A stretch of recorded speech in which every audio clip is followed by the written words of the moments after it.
পরিচ্ছেদ ৩৩ ঈমানের বাড়া কমা।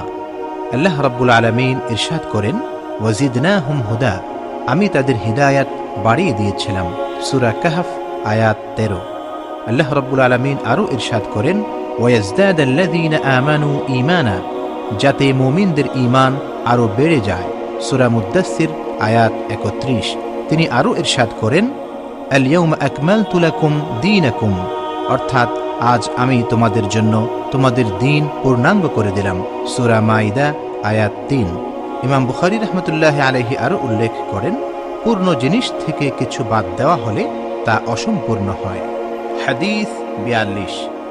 মুসলিম ইবনে ইব্রাহিম রাহমাতুল্লাহি আলাইহির সনদে আনাস রাদিয়াল্লাহু আনহু থেকে বর্ণিত, নবী করিম সাল্লাল্লাহু আলাইহি ওয়াসাল্লাম ইরশাদ করেন, যে ব্যক্তি লা ইলাহা ইল্লাল্লাহ বলবে আর তার অন্তরে একটি জব পরিমাণও খায়র বা নেকি থাকবে, তাকে জাহান্নাম থেকে বের করা হবে।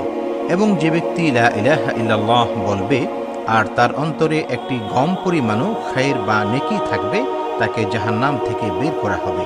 এবং যে ব্যক্তি লা ইলাহা ইল্লাল্লাহ বলবে আর তার অন্তরে একটি অনুপরিমাণও খায়র বা নেকি থাকবে, তাকে জাহান্নাম থেকে বের করা হবে।